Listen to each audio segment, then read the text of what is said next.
She's a rich girl, she don't try to hide it. Diamonds on the soles of her shoes. He's a poor boy, empty as a pocket, empty as a pocket with nothing to lose. Sing ta-na-na, ta-na-na-na. She got diamonds on the soles of her shoes. Ta-na-na, ta-na-na-na. She got diamonds on the soles of her shoes. Diamonds on the soles of her shoes. Diamonds on the soles of her shoes. Diamonds on the soles of her shoes. Diamonds on the soles of her shoes.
Bodyguards.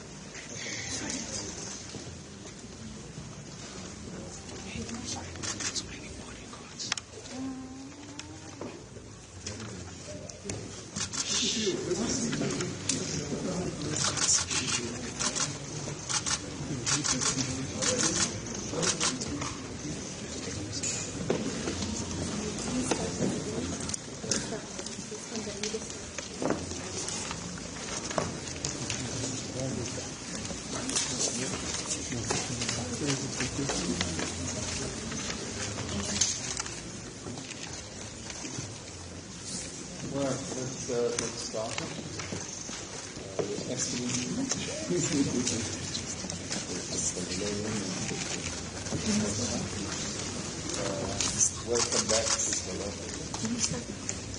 And we'd like to thank you for being here and Can we move this? It's wonderful that G20 summit set aside this time to have these talks and further advance the relationship between South Africa and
Colleagues, can we please settle down? The press conference will start in the next 10 minutes. Can we please take our seats? The media on the left, official delegations on the right. Can we please settle down?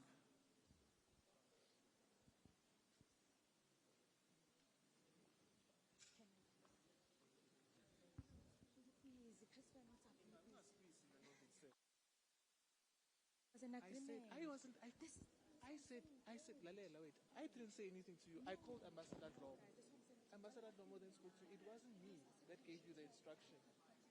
No, I just said, Ambassador Dlomo, here's patience to speak. You must please. It's the last time. It can't.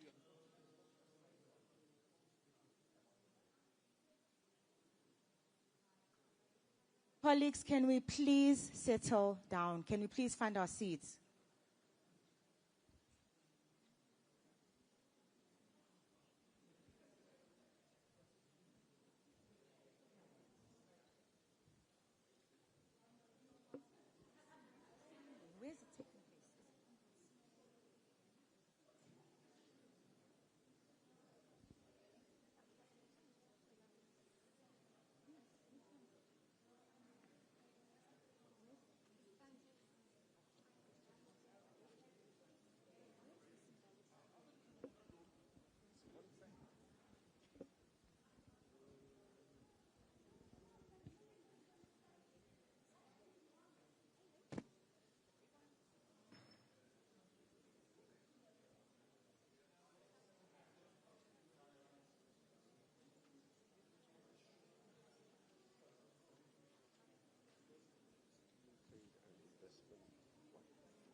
Do they know? Okay, the video break, so it means you're going to announce the video. Can you please play the video? Which one is the symbolic signing?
For me, what would work practically, for me, that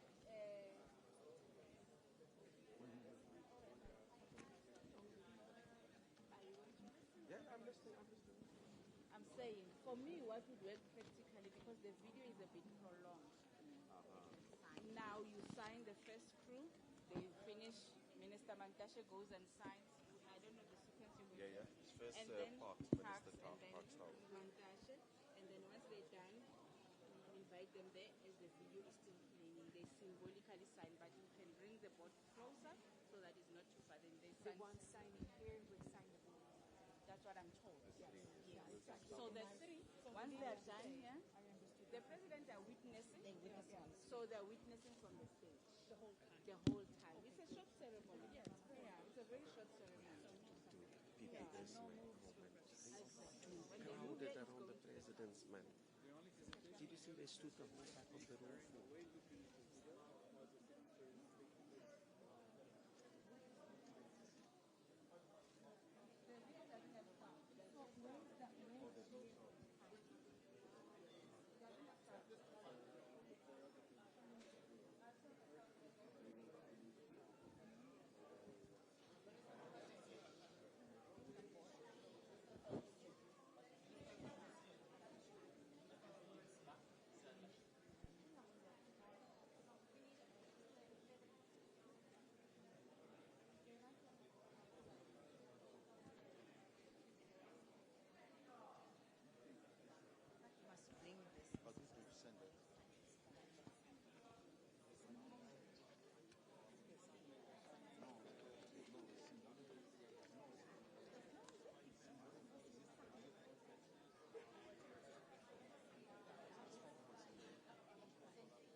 No, maar non fai un'attenzione sulle soldi, non di buono.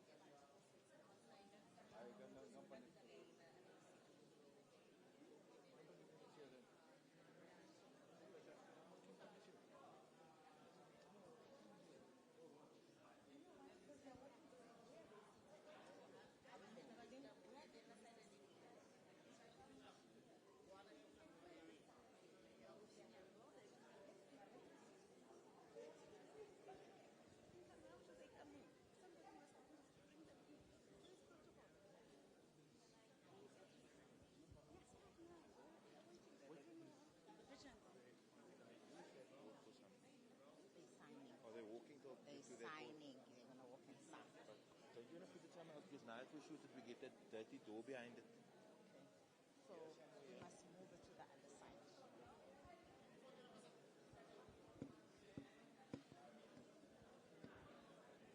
Can we move it to the other side? But the heads of states are standing there. Right?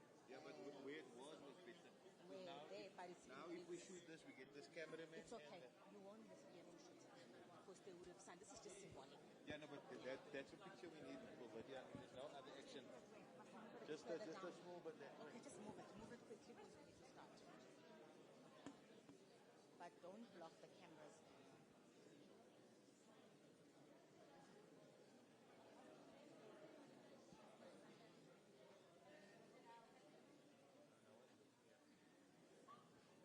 But twist it. Twist it. Twist it.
May we please rise for the arrival of the President?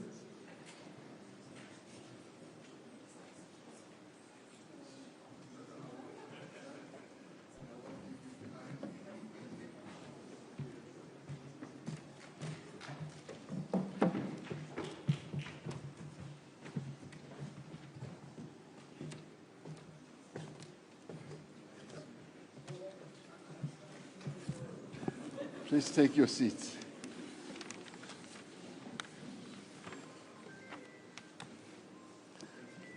Where do we have a person who starts us off? No, they don't want to anymore.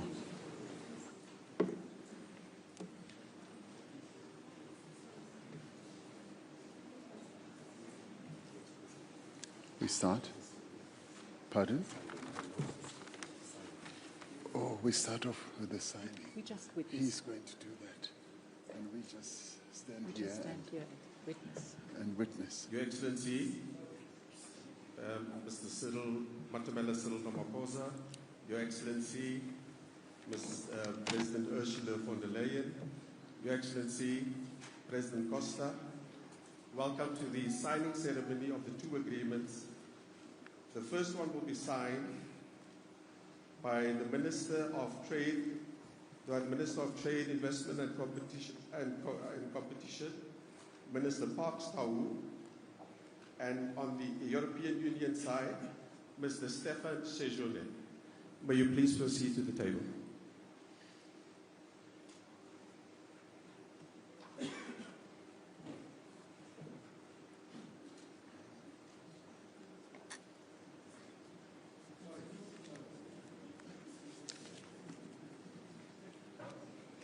This agreement is on Clean Trade Investment Partnership Agreement between the Republic of South Africa and the European Union.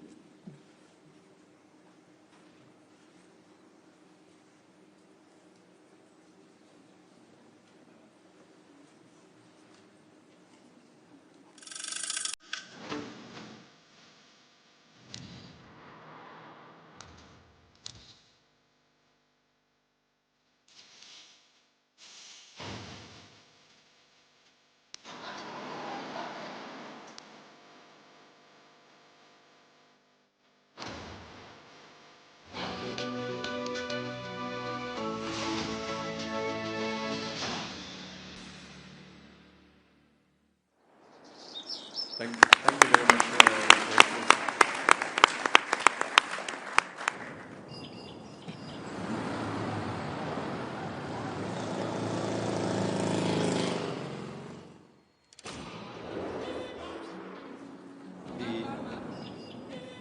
The second agreement will be an MOU on sustainable mineral and metals value to be signed by Minister Mantashe, the Minister of Mineral and Petroleum Resources of the Republic of South Africa, and the Vice President of the European Commission, Mr. Stefan Sejourné.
Thank you very much, Honourable Ministers.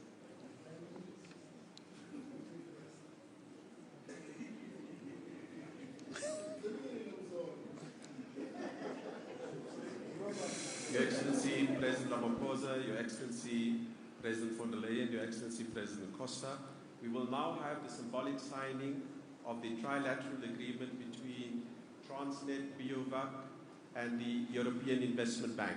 For the CEOs, please proceed to the board.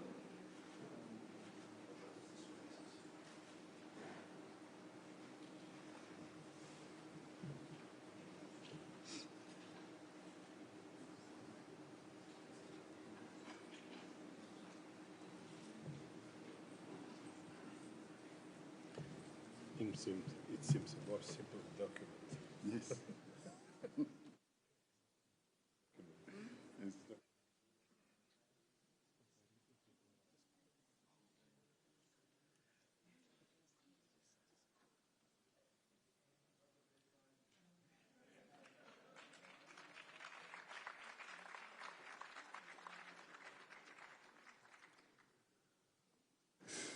Wonderful. Well done. Thank you very much. Well done. Your Excellencies, that concludes the first part of our program this afternoon. The second part will be, I will hand over to the spokesperson of the President, Mr. Vincent Bogwenia. Thank you very much, Ambassador. Your Excellencies, President Ramaphosa, President Costa, President van der Leyen, we will now commence with the last installment of today's proceedings, which is a media briefing. We'll invite President Ramaphosa to kick off with his remarks. Thereafter, Mr. President, you'll hand over to President van der Leyen, who will in turn hand over to President Costa. Mr. President, thank you. Well, thank you very much, Vincent. Your Excellencies, Ursula and Antonio, it's a real pleasure to have you here, and I also have to extend my greetings to the members of the European Union and the South African delegations made up of our ministers and deputy ministers and officials. It has indeed been a real honor to jointly preside over the South Africa-EU leaders' trilateral meeting. Today, we have an opportunity to take stock of the progress that we have made, and particularly over just this past year, but also take stock in the overall relationship between South Africa and the European Union. We've characterized this relationship as a mature relationship, a relationship that is predictable, that is reliable, and that is based on trust. And we are very pleased as South Africa to have a partner like the EU, and where we are able to discuss a variety of matters. Just this year alone, President van der Leyen was saying that we have met just this year 4 times. We met in Cape Town, and then we met at the at the United Nations. Then we met in Brussels, and we're meeting today. And all those meetings that we have held have been very productive. They have now produced the agreement that we have seen signing here. There are quite a number of other issues on which we are discussing that are in the pipeline, and these are matters of great importance to the two partners in this relationship. We have prioritized the transition to green energy, ensuring that this process is just and inclusive, but more importantly, also safeguards the livelihoods of those who are most affected by the transition. We also have agreed on cooperation in the areas of critical minerals and support for green infrastructure, local vaccine production, and the pharmaceutical value chain. Now, all these are very important, not only to us as South Africa, but also to the EU. We have now successfully finalized a clean trade and investment partnership. This is a really unprecedented agreement for us, but the more other exciting one is the Memorandum of Understanding on Critical Minerals. It is actually quite instructive that it has been signed by Minister Mantashe, who is the Minister of Mineral Resources and Petroleum. Now, as he sat there, I was looking at him like 40 years ago when I knew him. He was a mine worker, worked on the mines underground, digging up all those minerals.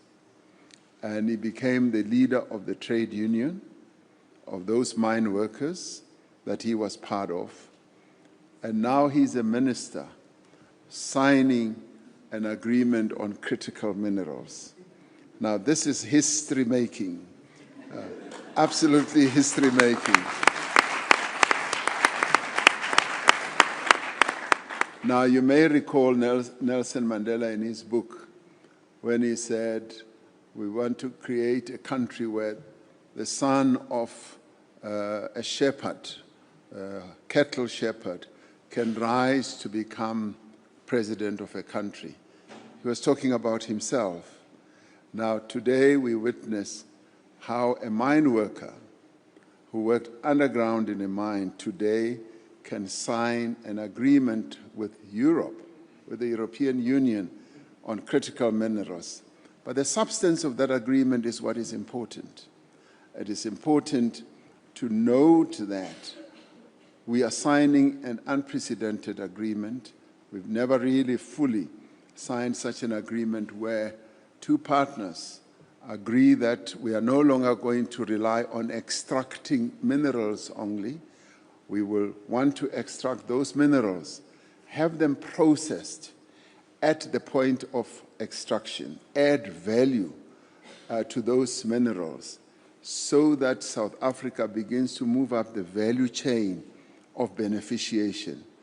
That is the unprecedented nature of this agreement.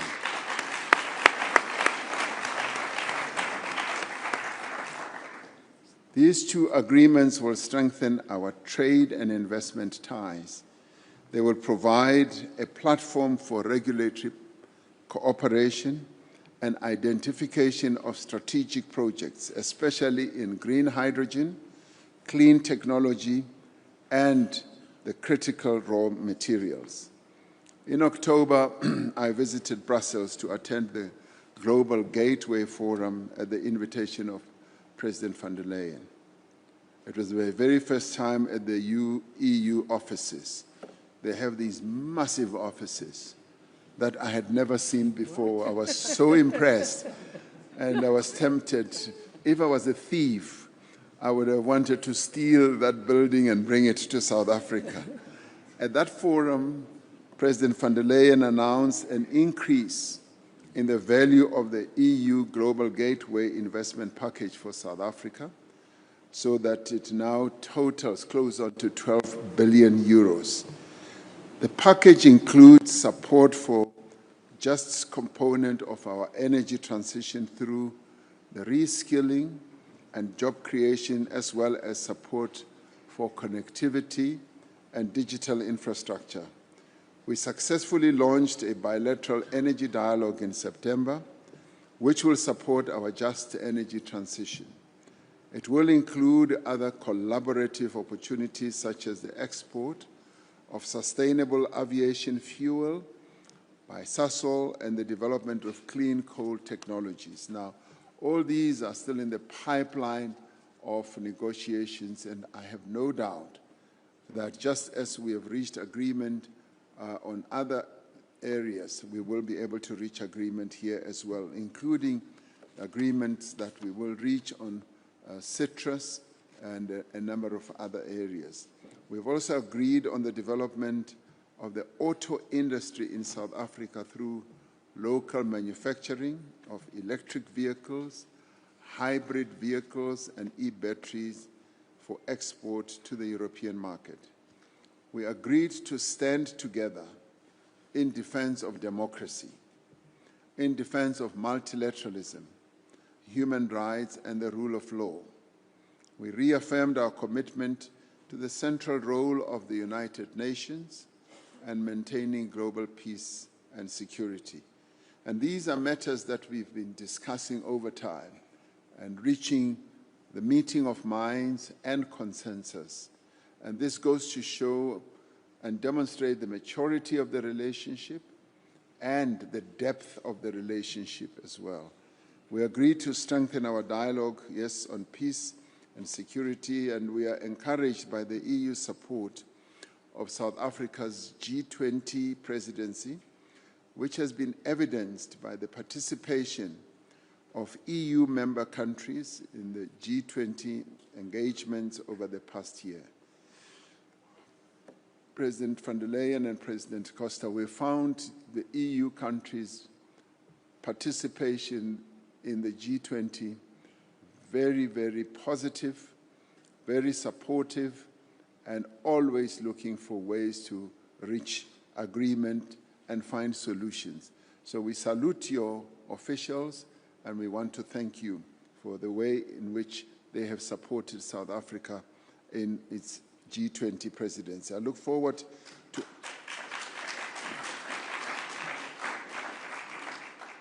Thank you for that. That was nice.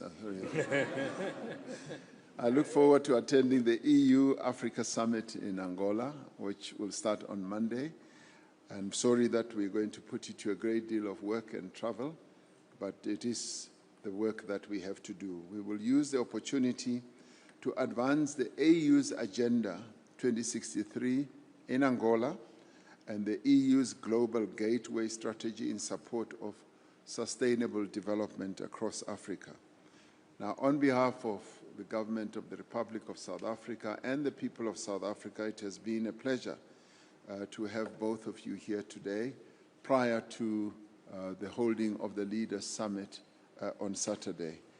This meeting affirms our commitment to continue building a mutually beneficially strong relationship between the European Union and South Africa. So we thank you and welcome to South Africa, and I hope your stay is a pleasant one. Thank you very much. I hand over to you now. Thank you very much, President Ramaphosa, dear Cyril. Thank you for your warm welcome here at Joburg. Tomorrow, indeed, you will host the G20 in your great and beautiful country.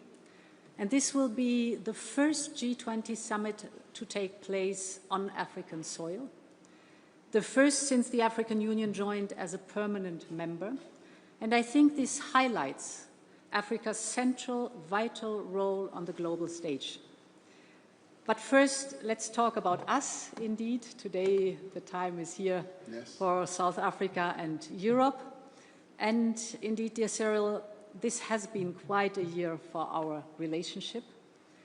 Today, we are building with the results you've just witnessed on the success of the summit in Cape Town and of the Global Gateway Summit in Brussels. Thanks again that you were coming there.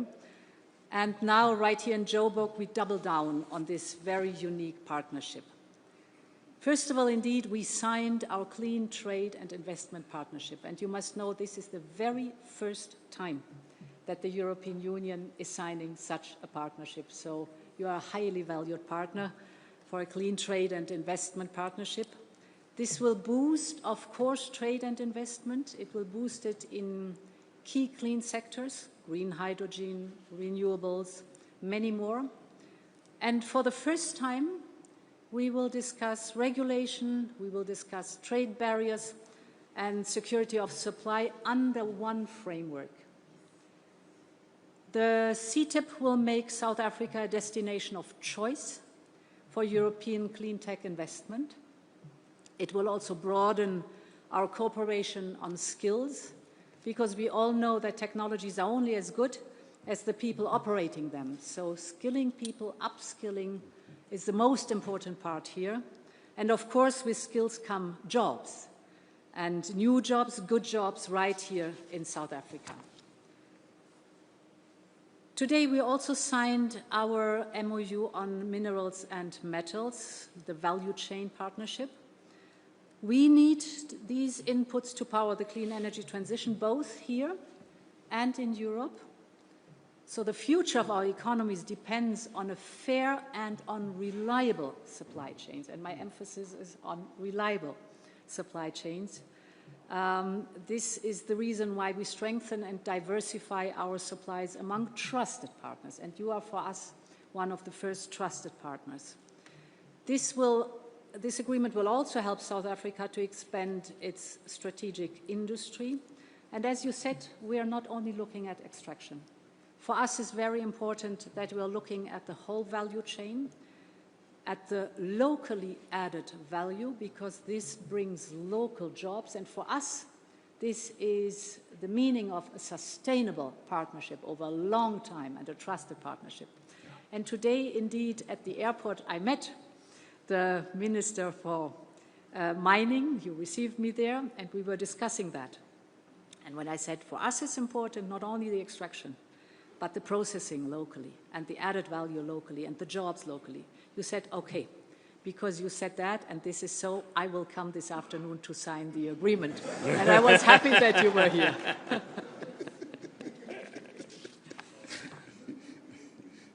We are also delivering, as you said, on our 12 billion Global Gateway Investment Package. And today we've signed 3 new major projects. First, together with the European Investment Bank, we are investing 350 million euro to modernize South Africa's infrastructure, both in transport and in energy. And this includes support for Transnet's decarbonization under the Just Energy Transition Partnership. The second part is we're launching a 330 million euro financing package to strengthen the value chain for critical raw materials, as we just discussed, but also green hydrogen, e-batteries, electric batteries.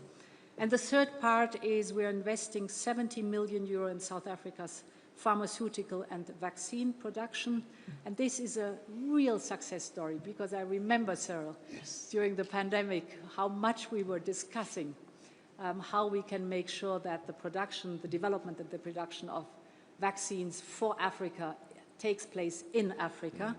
And indeed, COVID-19 showed us how important this vaccine sovereignty is. And here is now the result. It's up and running. So really, I thank you for the excellent cooperation we had on that topic. Finally, we're teaming up not only for South Africa, but for the whole of Africa. 1 year ago, the two of us launched the Scaling Up Renewables for Africa campaign. This is basically to mobilize investments for clean energy, to help provide access to electricity, because we all know 600 million people on the continent still lack access to electricity. Therefore, tomorrow is a big day, our final pledging event. We have brought governments, companies, and philanthropists together with one clear goal in mind: to power the future of this entire continent with clean, affordable, and accessible energy. And tomorrow we are hosting here the final pledging event together. So thank you very much again, and very much looking forward to the next days. Thank you.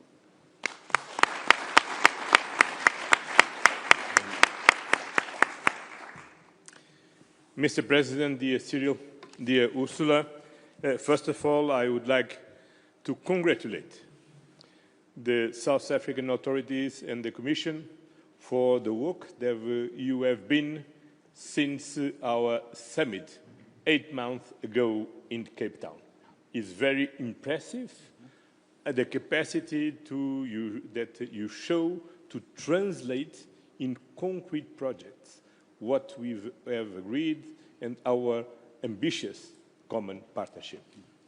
My second word is to thank President Ramaphosa and South Africa for their very strong global leadership. We are living in the multipolar world, and in this multipolar world, we need to engage and to strengthen the relationship between the different poles of this world. And Africa is a very important, is a key continent for the future of our world, and of course South Africa has a leading position in this continent. And the G20 meeting is a great opportunity to gather people from all around the world to come here and to sit at table, to discuss, to listen each other, to bring new proposals, to try to tackle the global challenges that we need to face together, because the global challenges, only together we can tackle them. Climate change, inequality, poverty are three main issues that we need to mobilize the entire world to do on this. Our partnership is based in shared values, mutual respect, and the commitment to democracy, multilateralism, and a fairer, more sustainable world. These principles are also the cornerstone of your G20 presidency. We have chosen a motto: solidarity, equality, and sustainable development.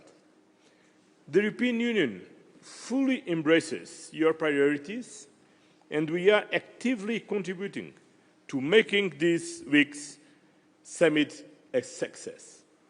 Now more than ever, we need strong multilateralism platforms and institutions, a rules-based order, open dialogue and global cooperation to tackle common challenges. Fighting climate change, inequality and poverty.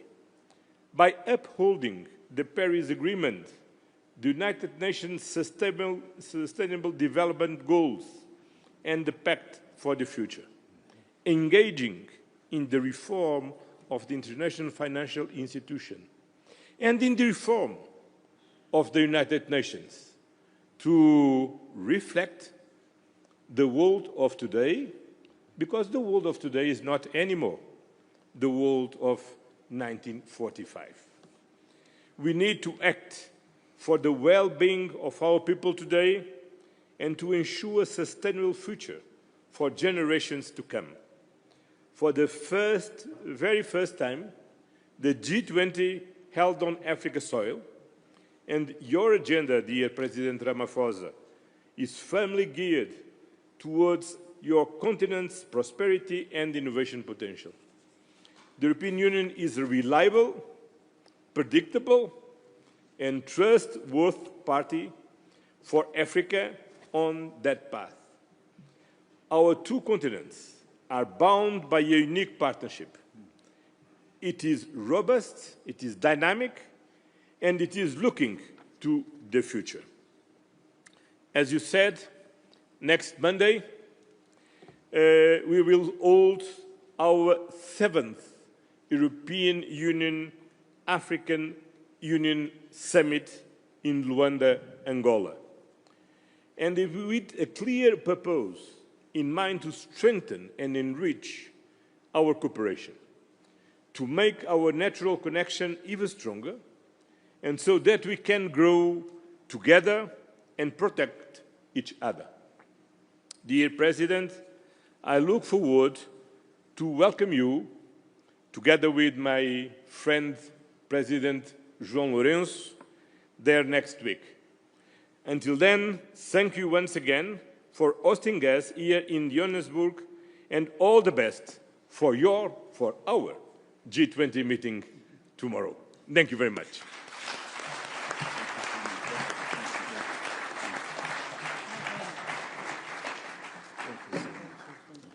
Thank you very much, Your Excellencies. We will now open the floor to questions. However, due to time constraints, we're only limited to 2 questions, I'm afraid. I will start with Henry.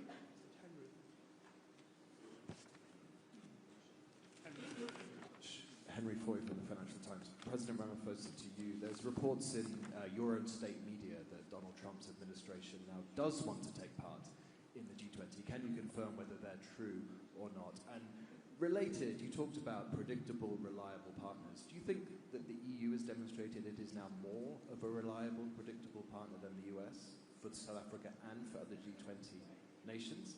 And to the 2 EU presidents, related to that, you've talked about how Trump's presidency and the tariff war has made the EU look for new friends, that it wasn't working close with in the past. Has the way Trump has dealt with the G20, and particularly South Africa, helped make deals like today happen, which, as you said, have come together in the last 8 months only?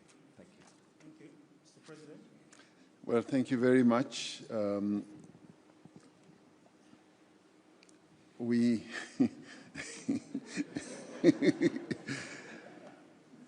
have received notice from the United States, a notice which we are still in discussions with them over, about a change of mind about participating in one shape, form, or other in the summit. So the discussions are still ongoing. This comes really at the late hour before the summit begins. And so therefore we do need to engage in those types of discussions to see how practical it is and what it finally really means. In a way, we see this as a positive sign, very positive, because, as I've often said, boycott politics never work. It's always best to be inside the tent than being outside of the tent. The tent is the G20. All countries are here, and the United States, being the biggest economy in the world, needs to be here. So it's pleasing to hear that there is a change of approach, and so we are still discussing how that will manifest. On the issue of relationships, we as South Africa focus on the bilateral relationships that we have with various partners in the world, and we are not in the business of comparing one relationship against another. We deal with our relationships on a bilateral basis, and the multilateral side of relations happens either at regional bodies, continental bodies, or global bodies, which is at the multilateral level. So it's not for me to even say this relationship is better than the other one. What I can tell you, as I said earlier, is that Europe, the EU, has been our partner for years.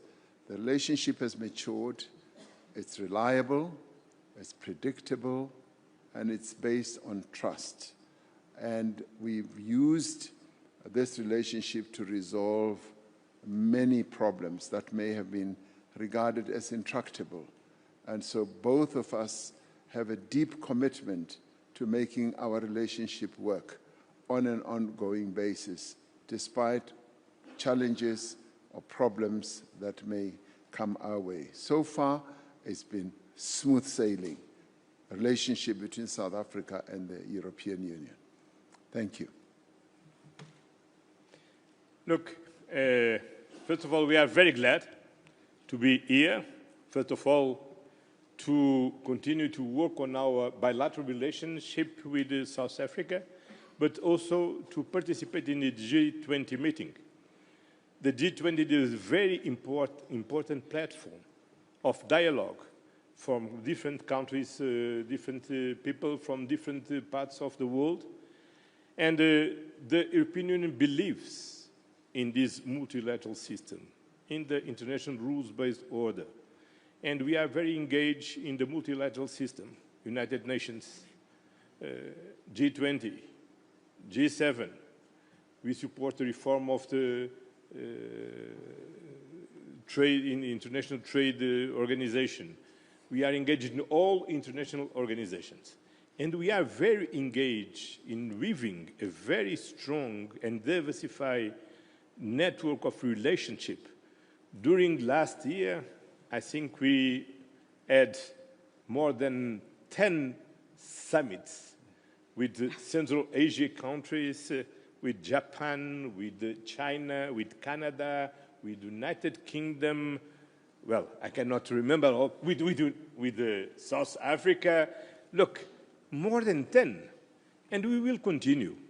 And Europe is sovereign in defining their own external policy, and we are present where we believe that's important to be present and to engage with our partners, with those who are friends, with those who are allies, and also with those with which we have problems, because the only way to solve problems is to talk about it. Yes.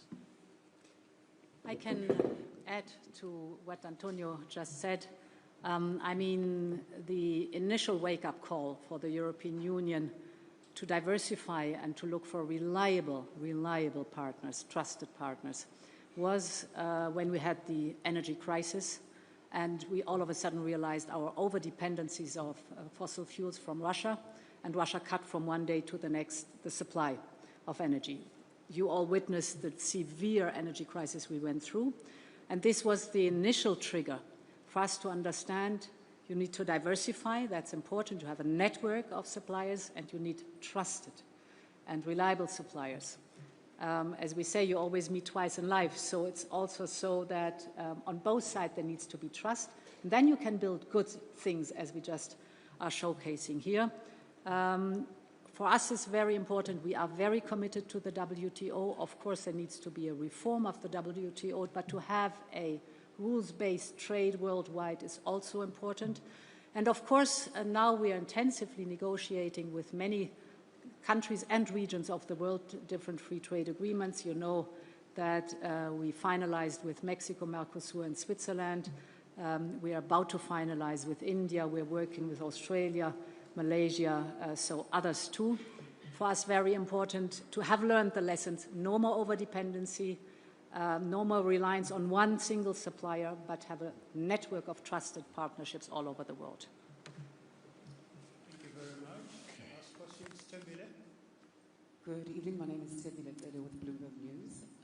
It seems like you went from struggling to pull together an EU-South Africa summit for many years to having two in 1 year, and it's been a very turbulent period, I think, globally, politically speaking. Is there something to read into the frequency of these engagements all of a sudden? Is there perhaps a political signal that you're trying to send by doubling down, as the President said, on these ties? And then President Ramaphosa, you said that the US request comes at the 11th hour, and you would have to look at the practicalities of accepting that request. Does that mean that there's an opportunity or perhaps a possibility where it would not be practical to accept their request to be readmitted, as it were, to the G20 summit? Thank you.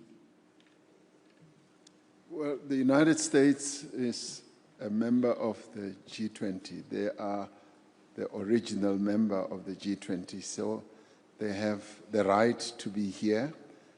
And all we will be seeking to do is to look at the various practicalities, logistical and otherwise, for them to participate. They have a seat at the round table, as you will see on Saturday. There is a seat for the United States. So when President Trump said they are not coming, that seat still remained. It was empty for a while, but it will hopefully be occupied, but we want to deal with all those practicalities. You should know that because it's a gathering of G20 leaders, there is a lot of logistics that go into getting the leaders to come to the venue and to participate, and how they will speak, their speaking order and all that. So those are matters that had not been pre-planned because they pulled out. So we need to understand precisely how all that will pan out. So we're clear. The United States has a right to participate in the G20, and much as they notify us at the 11th hour, we still need to engage with them to understand fully what their participation at the 11th hour means and how it will manifest itself. Thank you.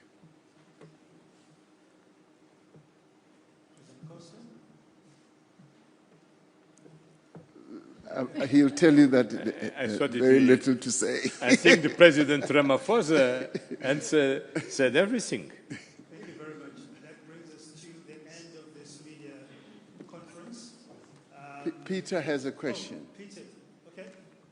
Let's take that last one. Mr. President, I wonder if you could clarify to the extent that you can, although you said you're trying to establish what exactly the role is of the US wishes to play. I understood that they have asked for the Charge d'Affaires in Pretoria to participate in a handover ceremony, but you're implying something much more deep and extensive than that. And if you could perhaps give some idea of exactly how far that participation might go. Thank you.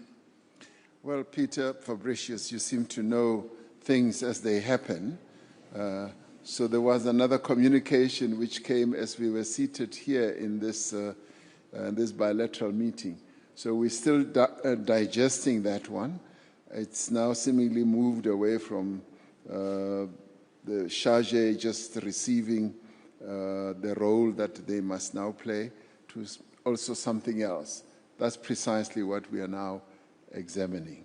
You tend to know too much, Peter. Thank you very much, Your Excellencies. Your Excellencies, if I may ask you to please remain there and just indulge me for a moment. I'm informed that there was a signing, another symbolic signing that was erroneously missed. So I'd like to call forward our development partners from Germany, the DBSA, IDC, to please proceed to the board to sign the beginning, rather, of the projects on minerals and green hydrogen. IDC, DBSA, and our German development partners, please proceed to the board. Thank you very much. Let's give them a round of applause.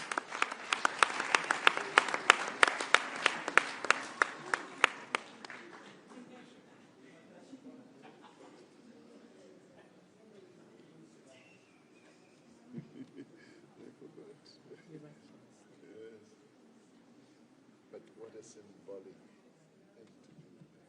We're now serious about, the relationship.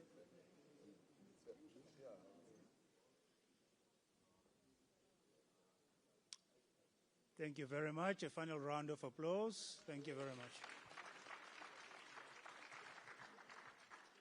Your Excellencies, ladies and gentlemen, this brings us to the end of this media briefing. You may take leave of us. Thank you very much. Thank you, ladies and gentlemen.